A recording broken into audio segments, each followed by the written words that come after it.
بسم اللہ الرحمن الرحیم۔ السلام علیکم ورحمۃ اللہ وبرکاتہ۔ امید کرتا ہوں آپ سب خیریت سے ہوں گے۔ میں ہوں کاشف محمود اور آپ دیکھ رہے ہیں اسلامک ہب آفیشیل۔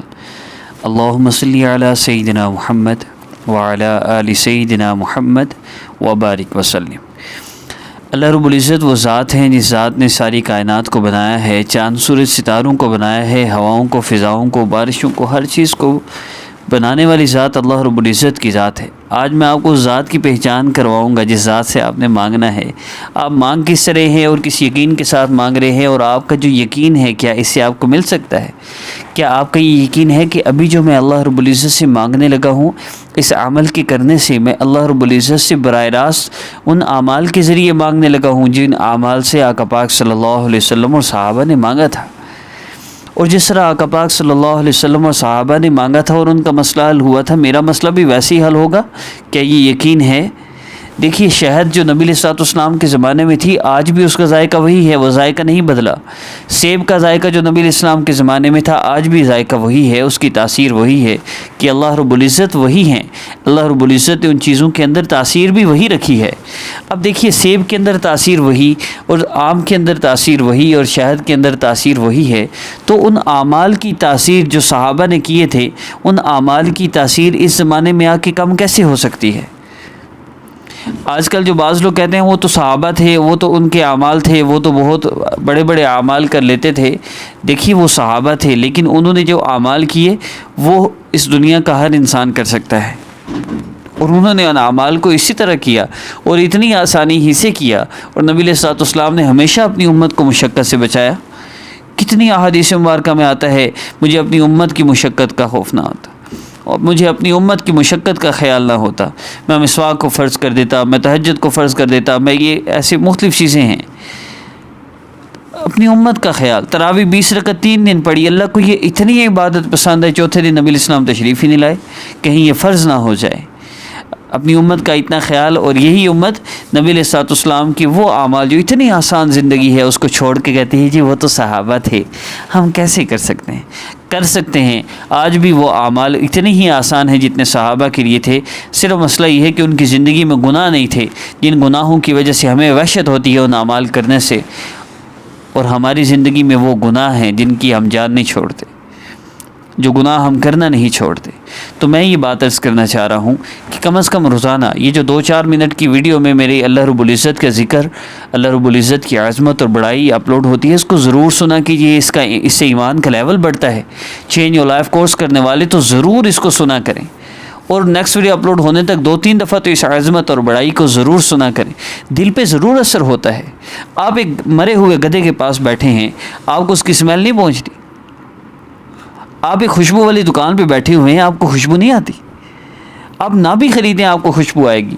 اللہ رب العزت کا یہ تذکرہ آپ روزانہ سننا شروع کر دیں، فرق ضرور پڑتا ہے۔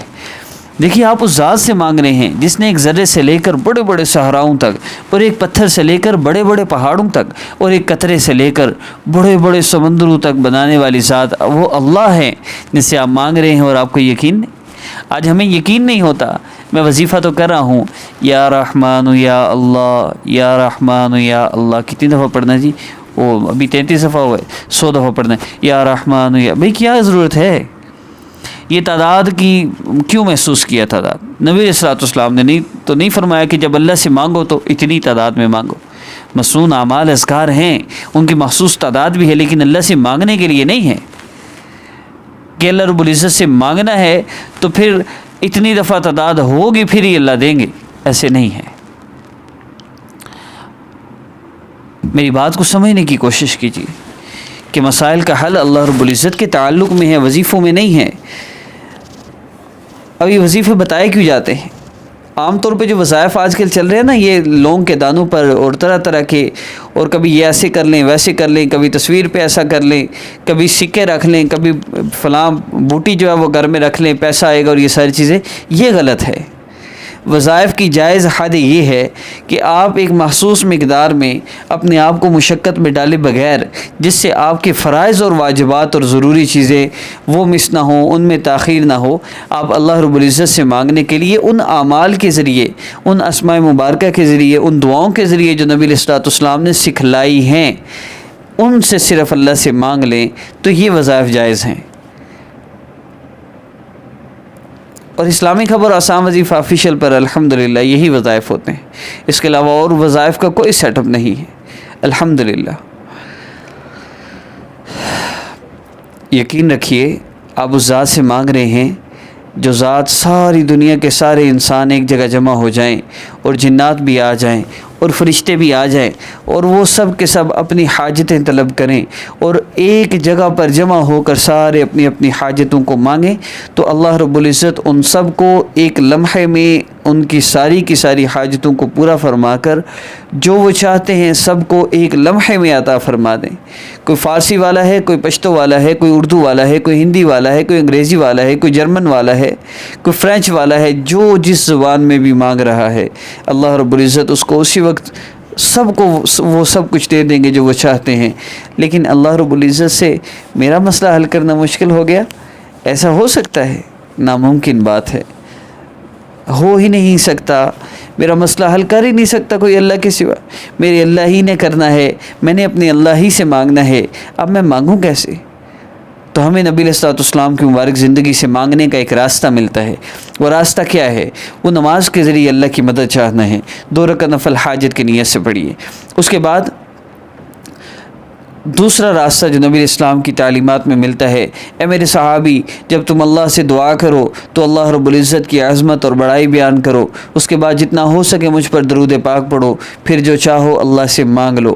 اب دوسرا کام اللہ رب العزت کی عظمت اور بڑائی ہے، تو اللہ رب العزت قرآن پاک میں فرما رہے ہیں کہ اللہ کے اچھے اچھے نام ہیں، وَلِلَّهِ الْأَسْمَاءُ الْحُسْنَى، اللہ رب العزت کے بہت پیارے پیارے نام ہیں، بس انہی ناموں سے اللہ کو پکارا جائے۔ تو اس لیے اللہ رب العزت کے اسماء مبارکہ کے وظائف ہیں، اور یہ بھی ذکر کی نیت سے کرنا ہے۔ وظیفہ دنیا کے مقصد کے لیے کریں گے تو اجر نہیں ملے گا، ذکر کی نیت سے کریں گے تو اجر بھی ملے گا، حدیث مبارکہ پہ بھی عمل ہوگا اور مسئلہ بھی حل ہوگا۔ تو ذکر کریں گے، ذکر کیا کریں گے؟ یا وارث یا اللہ جل جلالہ، یا وارث یا اللہ جل جلالہ، یا وارث یا اللہ جل جلالہ۔ صرف آپ نے 10 مرتبہ، زیادہ کی کوئی حد نہیں ہے، آپ کو مزہ آ رہا ہے پڑھیے، یا وارث یا اللہ جل جلالہ، یا وارث یا اللہ جل جلالہ، بغیر گنے پڑھیے، اللہ رب العزت سے مانگیے۔ دعا کے لیے ہاتھ اٹھا کر یا وارث یا اللہ جل جلالہ، یا وارث یا اللہ جل جلالہ، جتنے دفعہ آپ کو مزہ آئے، آپ کے دل کی کیفیت بدلے، پھر آپ درود پاک پڑھیں۔ نبی علیہ السلام میں جتنا ہو سکے درود پاک پڑھو، کم از کم 3 مرتبہ ہے، زیادہ جتنا زیادہ ہو سکے درود پاک پڑھیں۔ پھر اس کے بعد آقا پاک صلی اللہ علیہ وسلم نے فرمایا کہ جو چاہو مانگ لو۔ مجھے صرف ایک بات بتائیے گا، یہ محسوس ایام میں بھی کیا جا سکتا ہے، کہیں بھی کسی وقت بھی کسی جگہ بھی بیٹھے ہوئے کیا جا سکتا ہے۔ عشاء کے بعد اس لیے کہا جاتا ہے کہ اچھا وقت ہے، مناسب ہے، آگے پیچھے سے شور شرابہ نہیں ہوتا، یکسوئی کے ساتھ عمل ہوتا ہے، کر کسی بھی وقت سکتے ہیں۔ کیا آپ کو لگتا ہے کہ اس سے زیادہ بہتر کوئی حل ہے ہمارے مسائل کا؟ صرف ہمیں کنٹینیوسلی چاہیے۔ اللہ رب العزت کو وہ عمل پسند ہے جو تھوڑا ہو لیکن مستقل ہو۔ لمبے لمبے وظیفے کرنا اور 2 دن کیا چوتھے دن ہوش ہی کوئی نہیں ہوتی، یہ ضروری نہیں، تھوڑا ہو، مستقل ہو۔ آپ میرے اسلامی خبر آسام وظیفہ آفیشیل کے چھوٹے چھوٹے وظائف مستقل کرنا شروع کر دیں، مجھے اللہ کی ذات عالی سے یقین ہے آپ کا مسئلہ ضرور حل ہوگا۔ اگر کوئی گناہ مسئلہ حل ہونے میں رکاوٹ نہ ہوا، اور اگر کوئی گناہ مسئلہ حل ہونے میں رکاوٹ ہے تو واٹس ایپ پر چینج ہو لائف کورس کا نمبر سامنے شو ہو رہا ہے، آپ کورس کیجئے۔ یہ کورس سٹارٹ میں بالکل فری کروایا جائے گا، آپ کو فائدہ ہو تو آپ پھر جو بیسک فی ڈیسائیڈ کی گئی ہے وہ پے کر کے اس کو کنٹینیو کر سکتے ہیں۔ بہت آسان ہے، لیکن یہ ان کے لیے ہے جو وظیفے کر کر کے تھک گئے، مسئلہ حل نہیں ہو رہا، ان کے لیے ضروری ہے۔ ضرور کوئی گناہ ہے جس کی وجہ سے نہیں ہو رہا، بس اتنا ہی ہے، اور وظیفے میں کچھ بھی نہیں۔ اور خدا کا واسطہ ہے، نہ پوچھا کریں آپ یہ کیسے کریں، کس وقت کریں، کب کریں، جب دعا کر لیں نا جی، آخر میں آپ 3 مرتبہ درود پاک لازمی پڑھیے گا۔ عمل کی اجازت کے لیے چینل کو سبسکرائب کر لیجئے اور ویڈیو کو لائک کیجئے۔ اپنی والدہ کا نام کسی کو نہ دیں، تصویر نہ دیں جو آپ سے کہتا ہے جادو نصیبت بندش آپ پر اتنے پیسے دو ہم کاٹ کریں گے، ایسے لوگوں سے ہرگز رابطہ نہ کریں، ورنہ صرف ذلت ہے اور کچھ بھی نہیں۔ السلام علیکم ورحمۃ اللہ وبرکاتہ۔